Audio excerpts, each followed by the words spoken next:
Анукаско Синдавтай морил Лондонгоос мэдчилжээ. За өнөөдөр та бүхэндээ Италийн гахаан махыг бүрж шаарсан котлетыг хийхээр зорилоо. Тэгэхээр энэхүү хоолыг ихэвчлэн одоо Итали хүмүүстэй яг ингээд өөрийнх нь хоолныхын соёлоос би дахин бүхэнд агуулцгаад нөгөө антипаста гэдэг бүгд одоо антипастагаа идчихээд нөгөө оливье моцарелла бруската юу гэдэг мөөхтэй хачирсан те тэгчээ primo course хоолнгууд чи ерөнхийдөө нөгөө пастатай хоолнууд эсвэл нөгөө удаатай рисотто хоолнууд их орж ирдэг. За тэгээд secondo course дээр нь болохоор яг нөгөө махан төрлийн янз янзын хоолнууд одоо томатны пастатай ч юм уу эсвэл бүрж шаарсан яг ийм гахаа мах эсвэл хоньны мах, тай махтэй. За тэгээд десерт орж ирээ дахиад нөгөө drink нэг кафе эсвэл espresso shot гэж орчдөг. За гэхдээ өнөөдөр би та бүхэндээ бүрж шаарсан гахаа махыг үзүүлэх гэж байгаа. Тэгээд ерөнхийдөө энэ болохоор маш энгийн мөртлөө маш амттай та бүхэндээ гэртээ гоё хоньны мах жийсэн ч болно шүү дээ. Хоньны махыг гэсэн чинь маш гоё зөөлхөн байсан. Тэгээд хөвчлийн ерөнхийдөө олдтаач гэртээ бол гахаа махыг маш хэвлэг гахаа мах яагаад гэвэл Европт ер нь бол яг гол төгөөмөл биднээс яг нэг өхрийн мах ямар гол мах гэдэг лээ. Яг хоол өдөр тутам юм яг тэрүүнтэй адилхан. За тэгээд өнөөдөр бүрж шаарсан гахаа махын котлетны орцонд болохоор 500 г ийм цаа бэлдсэн дэлгүүрээс би саацсан ингээд би өөхийг нэг авцсан байгаа. За тэгээд энэ болохоор 6 ширхэг байгаа 500 г. За тэгээд давас перц орсон. За тэгээд 3 хоолны хаалбар гурил 2 ширхэг өндөг. За тэгээд 300 г талхны үүрмэг орчиж байгаа bread crumbs. За тэгээд ургамлын тас орсон байгаа. За тань тэгээд нэг алах хэрэгтэй бол яг би эхлээд энийг махаа гоё татна. Тэгээд татхаар илүү гоё мах маань илүү гоё зөөлхөн болж өгнө. За ингээ бүгдээрээ хоол ээж эхэлье. За одоо энийг бүгдээрээ татнаа. За энийг татхтаа болохоор би ингээд яг энэ цаасаараа хамгаалаад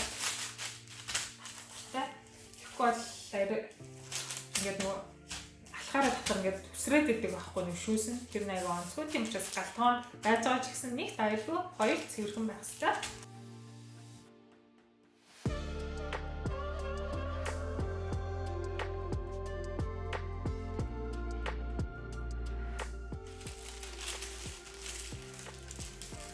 Зя одоо өндөр бүгдээрээ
за энэ мэтчлэн ингээд гоё махад татдаг. Тэр ихээр маш гоё нарийнхан тэгээ ам нь дуусаад бүр яг нөгөө хүмүүс нь өөрсдөө болохоор нөгөө бактер шиг гэдэг ингээд мас шиг гоё ам нь дуусч өгдөг гэж ярьд юм байлаа.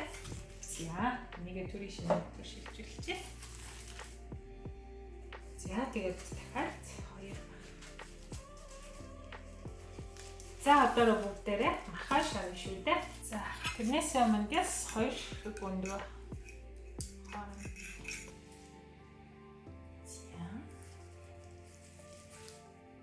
гурландаа дүрээ татсан баха.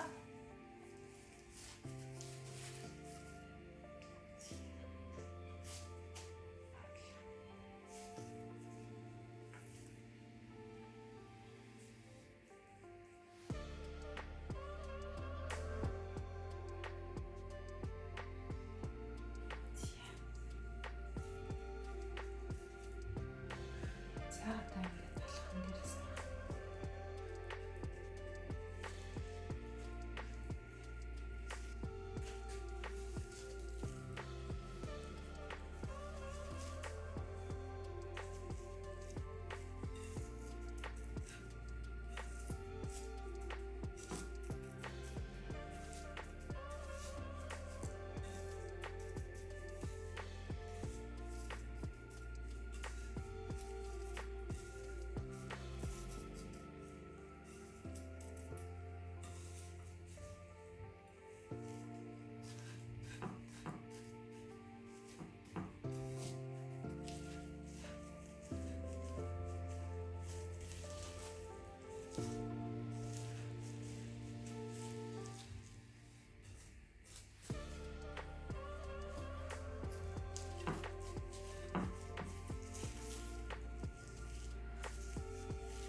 За одоо бүгдээрээ ахаа шарцгаая. За бүгдээрээ одоо ургамлын тасыг чи.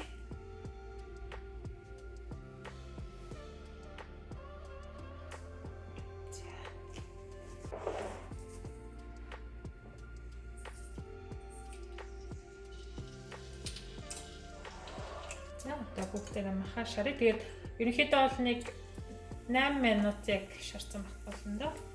Дундаас нь хэлэг дээгүүр гал дээр.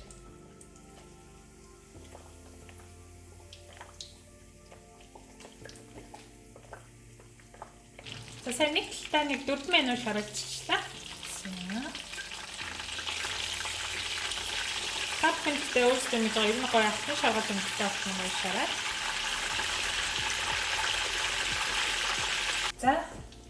За сайн нэг тал нь бүгд 4 минут нь болчихлоо.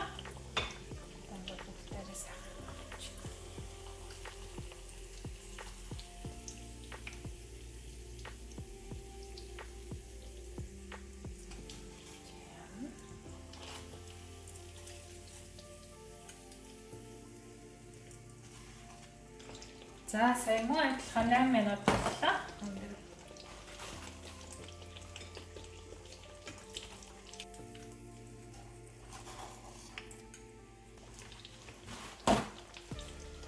За сүүлийн 2 минут болчихлоо.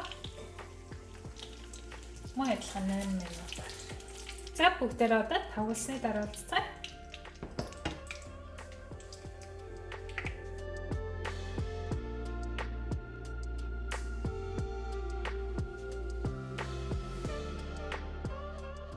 За бүгдээрээ одоо бэлэн болсон Италийн pork cutlet буюу Италийн үрж шарсан хамсаж үзцгээе.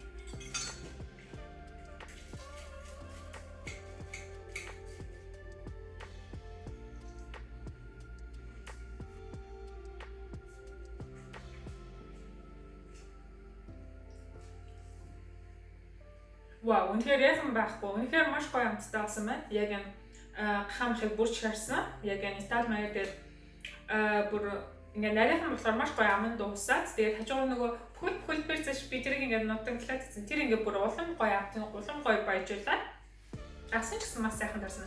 За тэгээд өнөөдрийн хачир дээр болохоор би амтч хийж үзсэн байгаа.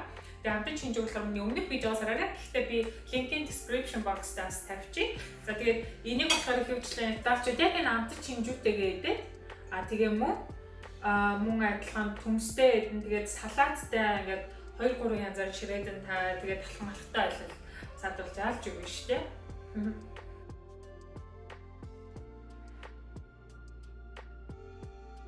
Амтч хинжүүтэйгээ маш сайхан байна. Тэгээд та бүхэнд энэ хүү видео таалагдсан бол лайк дараарай. Тэгээд таны ширээн дээр өнөөдөр Италийн бас нэг амтыг авчирсан гэдэг сэтгэлтэй. За тэгээд дараагийн дугаараар хамтдаа уулзцгаая. Тэгээд миний YouTube сувг руу ороод тэгээд subscribe дараарай.